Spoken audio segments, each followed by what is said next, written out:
नमस्कार, मैं हूं अंकुर और आप देख रहे हैं सत्य हिंदी का न्यूज बुलेटिन। एक नजर अब तक की सुर्खियों पर। जातीय जनगणना पर भाजपा असमंजस में नजर आ रही है। जातीय जनगणना को लेकर पार्टी नेताओं से सलाह मशवरे के लिए भाजपा नेतृत्व ने गुरुवार को पार्टी के विभिन्न नेताओं के साथ गुरुवार को नई दिल्ली में एक बैठक की। इस बैठक में भाजपा शीर्ष नेताओं ने जातीय जनगणना को लेकर पार्टी के नेताओं से उनके विचार जाने हैं। भाजपा इंडिया गठबंधन और खासकर कांग्रेस द्वारा जातीय जनगणना की मांग से परेशान है। ये बैठक विपक्ष की इस मांग से मुकाबला करने की रणनीति तैयार करने के लिए बुलाई गई थी। इंडियन एक्सप्रेस की एक रिपोर्ट के मुताबिक गुरुवार को अमित शाह की अध्यक्षता में ये बैठक हुई। इस बैठक में भाजपा के राष्ट्रीय अध्यक्ष जेपी नड्डा, योगी आदित्यनाथ और देवेंद्र फडणवीस सहित विभिन्न राज्यों के मुख्यमंत्री, डिप्टी सीएम सहित राज्यों के वरिष्ठ भाजपा नेता शामिल हुए। इसमें ओबीसी आउटरीच को आकार देने के लिए एक समिति गठित करने का निर्णय लिया गया। भाजपा के केंद्रीय नेतृत्व ने इसमें जातीय गणना न कराने की पार्टी की वर्तमान नीति के फायदे और नुकसान पर चर्चा की। बैठक में निर्णय लिया गया कि ओबीसी आउटरीच कार्यक्रम तैयार करने के लिए एक समिति बनाई जाएगी। जातीय जनगणना को कांग्रेस पार्टी लगातार मुद्दा बना रही है और बीजेपी को घेर रही है। इस बीच शुक्रवार को केंद्रीय गृह मंत्री अमित शाह ने जातीय जनगणना के मसले पर कहा कि बीजेपी इसके खिलाफ नहीं है। उन्होंने छत्तीसगढ़ के रायपुर में बीजेपी का संकल्प पत्र जारी करने के दौरान प्रेस कॉन्फ्रेंस में कहा, हम राष्ट्रीय पार्टी हैं, हम वोटों की राजनीति नहीं करते हैं। सभी से चर्चा करने के बाद जो भी उचित फैसला होगा हम बताएंगे। इसके आधार पर चुनाव की नैया पार लगाना ठीक नहीं है। बीजेपी ने इसका कभी विरोध नहीं किया है। हम बहुत सोच समझकर फैसले लेते हैं, उचित समय पर हम बताएंगे। बता दें, आजकल पीएम मोदी से लेकर अमित शाह लगातार ओबीसी का राप अलापने लगे हैं। हालांकि राहुल गांधी का कहना है कि पीएम मोदी खुद को ओबीसी का बोलते हैं, लेकिन कुछ काम नहीं किया है। कांग्रेस लगातार जातीय जनगणना की मांग कर रही है। तमिलनाडु सरकार ने सोशल मीडिया पर फेक न्यूज़ और नफरत पर लगाम लगाने के लिए एक बड़ा प्रयास शुरू किया है। इसने एक ऐसी फैक्ट चेकिंग यूनिट बनाने का आदेश दिया है जो सिर्फ पोस्टों की पड़ताल ही नहीं करेगी, बल्कि गलत सूचना, नफरत फैलाने वाले भाषण और फर्जी खबरों फैलाने वालों पर कार्रवाई करेगी। इसके लिए एक पूरा सेटअप तैयार किया गया है।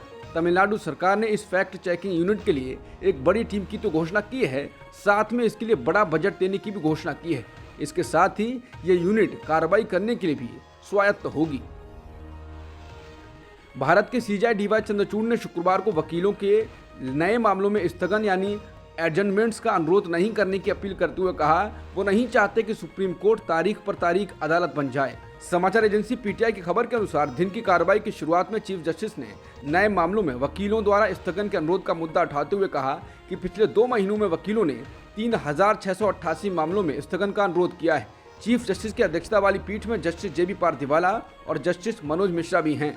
उन्होंने कहा कि जब तक अत्यंत जरूरी नहीं हो तब तक कृपया स्थगन का अनुरोध न करें। मैं नहीं चाहता कि अदालत तारीख पर तारीख अदालत बन जाए। इंडिया गठबंधन में लगातार घमासान चल रहा है। एक तरफ नीतीश कुमार कांग्रेस पर हमलावर हो गए हैं, तो वहीं अखिलेश यादव पहले से ही कांग्रेस को निशाने पर ले रहे हैं। अब अखिलेश की ओर से एक बार फिर कांग्रेस के बीच दूरियां लगातार सामने आ रही हैं। सपा प्रमुख अखिलेश यादव ने शुक्रवार को मीडिया से कहा, जहां तक एमपी में गठबंधन का सवाल है तो वो कांग्रेस पार्टी ने मना कर दिया है। मैं कांग्रेस नेताओं के इंटरव्यू पढ़ता हूं कि समाजवादी पार्टी जातिवादी पार्टी है, सपा परिवारवादी पार्टी है। ऐसे में कांग्रेस और बीजेपी में क्या फर्क है? जो बीजेपी बोल रही है वही कांग्रेस बोल रही है। बता दें, इससे पहले अखिलेश ने मध्य प्रदेश में कांग्रेस के सपा से अलग चुनाव लड़ने पर नाराजगी जाहिर की थी। नोएडा रेप पार्टी मामले में एल्विश यादव की जल्द ही गिरफ्तारी हो सकती है।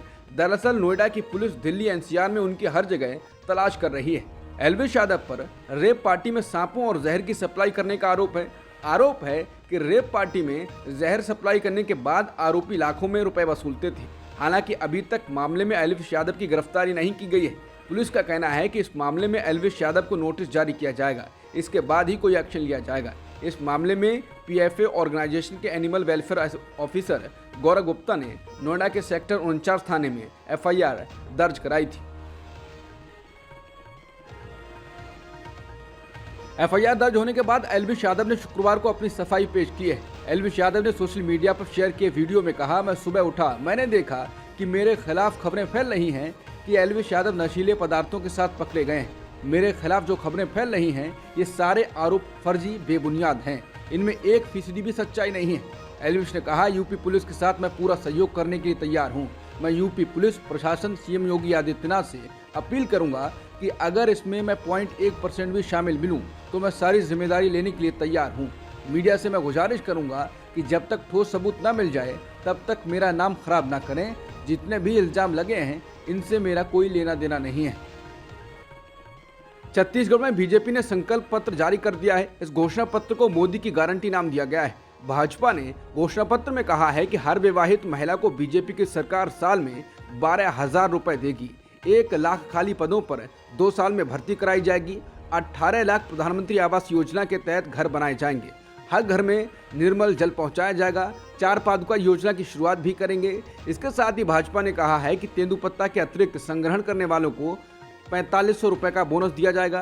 प्रधानमंत्री जन औषधि केंद्र 500 नए खोले जाएंगे। इससे गरीब लोगों को सस्ती दवाएं मिलेगी। छत्तीसगढ़ पब्लिक सेवा आयोग की परीक्षा में पारदर्शिता होगी। इससे भर्ती घोटाला नहीं आएंगे। पब्लिक सेवा आयोग में घोटाले कराने वाले लोगों पर कार्रवाई की जाएगी।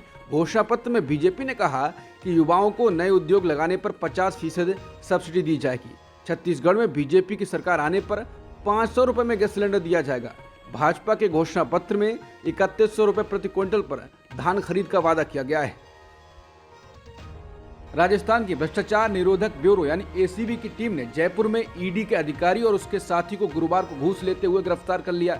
इसके बाद कांग्रेस ने इस पर निशाना साधा है। कांग्रेस नेता पवन खेड़ा ने प्रेस कॉन्फ्रेंस कर कहा कि किशोर कुमार का एक मशहूर गाना था, चिंगारी कोई भड़के तो सावन उसे बुझाए और सावन जो आग लगाए उसे कौन बुझाए।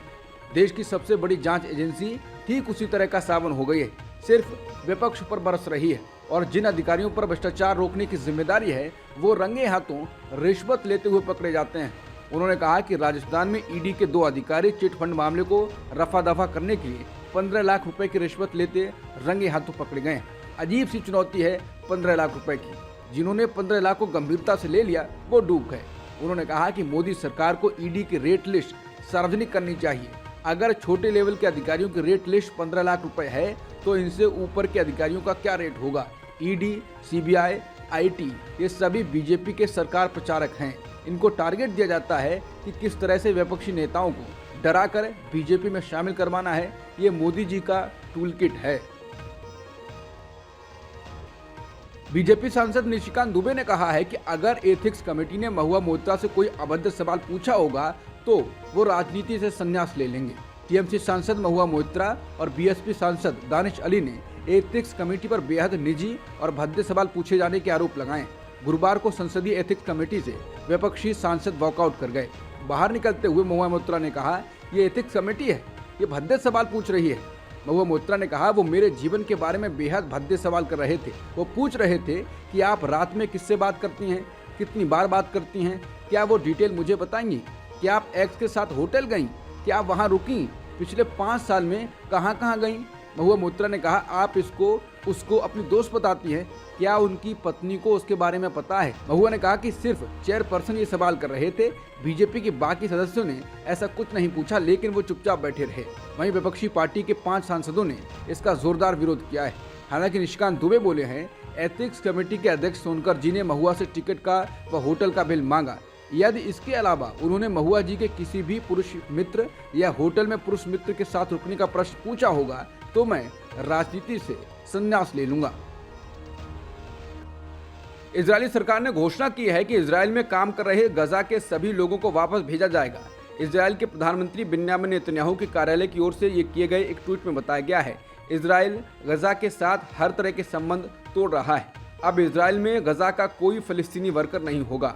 हमास के हमले के दिन गजा के जो वर्कर्स इजरायल के थे उन्हें गजा भेजा जाएगा। इजरायल के सिक्योरिटी कैबिनेट ने इस पर भी सहमति जताई है कि फिलिस्तीनी अथॉरिटी फंड में गजा के लिए जो भी तय फंड है उसे खत्म किया जाएगा। भारत के पूर्व क्रिकेटर इरफान पठान ने शुक्रवार को गजा में हमास और इजरायल के बीच जारी संघर्ष पर ट्वीट करके वैश्विक नेताओं से अपील की है कि इस संघर्ष को जल्द से जल्द खत्म कराया जाए।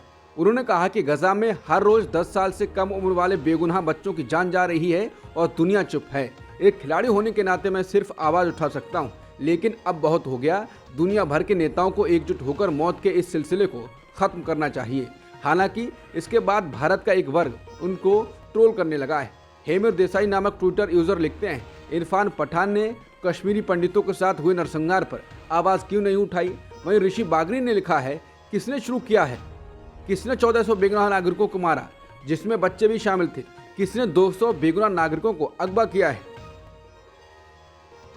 गजा में अस्पताल में ईंधन खत्म हो गया है, जिसके कारण मशीनें बंद हो गई हैं। गजा के स्वास्थ्य मंत्रालय की ओर से कहा गया है कि हम तुर्की के राष्ट्रपति, सरकार और लोगों से तुर्की अस्पताल को सुरक्षा प्रदान करने का आह्वान करते हैं, जो गजा में कैंसर रोगियों की देखभाल करने वाला एकमात्र अस्पताल है। ईंधन के अभाव के कारण ये पूरी तरह से बंद हो गया है। उन्होंने कहा कि जैसा कि हम बात कर रहे हैं, हमने 1 दर्जन कैंसर रोगियों को खो दिया है, सिर्फ इसलिए कि तुर्की अस्पताल ऑपरेशन से बाहर हो गया है। अमेरिकी विदेश मंत्री एंटनी ब्लिंकन एक बार फिर से इजरायल के पीएम बेंयामिन नेतन्याहू से मिलने इजरायल पहुंचे हैं। उम्मीद जताई जा रही है कि ब्लिंकन गजा के नागरिकों की सुरक्षा के प्रयास में स्थानीय लड़ाई को रोकने का आह्वान करेंगे। उन्होंने कहा भी है कि वो अपनी यात्रा के दौरान इजरायल पर गजा में जारी युद्ध में मानवीय विराम करने, गजा पट्टी में अतिरिक्त मानवीय सहायता की मंजूरी देने और हमास द्वारा बंदी बनाए गए बंधकों की संभावित रिहाई के लिए बेहतर वातावरण बनाने के लिए दबाव डालेंगे। इजरायल की सेना ने बताया है कि गजा में जमीनी अभियान के दौरान उनके 4 और सैनिकों की मौत हुई है।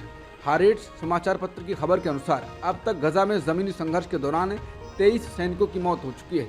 इजरायली सेना ने बताया कि हमास के खिलाफ जारी संघर्ष में उन्होंने गजा पट्टी को पूरी तरह से घेर लिया है। अभी स्पष्ट नहीं है कि गजा सिटी में कितने लोग रह रहे हैं, लेकिन तस्वीरों में शहर में हर तरफ तबाही नजर आ रही है और सड़कें खाली हैं। इजरायल ने संयुक्त राष्ट्र के विशेषज्ञों पर गजा की स्थिति के बारे में हमास के प्रोपेगेंडा को दोहराने का आरोप लगाया है। संयुक्त राष्ट्र निर्देशित 7 मानवाधिकार विशेषज्ञों ने कहा था कि उनका मानना है कि गजा में आम नागरिक को नरसंहार का खतरा है और इसे रोकने के लिए समय कम पड़ता जा रहा है। इस विशेष ग्रुप ने आरोप लगाया कि इजरायल गजा पट्टी को तबाह करने की योजना बना रहा है। इस ग्रुप ने इजरायल और उसके सहयोगियों से तत्काल संघर्ष विराम की अपील की है और हमास से कहा है कि वो बंधक बनाए गए सभी लोगों को रिहा करे। समाचार एजेंसी रॉयटर्स की खबर के अनुसार संयुक्त राष्ट्र के महासचिव एंटोनियो गुटेरेस के प्रवक्ता स्टीफन डुजारिक ने कहा कि नरसंहार है या नहीं, इसे तय सिर्फ संयुक्त राष्ट्र की न्यायिक इकाई ही कर सकती है। अब तक की सुर्खियों में इतना ही। बाकी खबरों के लिए बने रहिए सत्यहिंदी.com के साथ।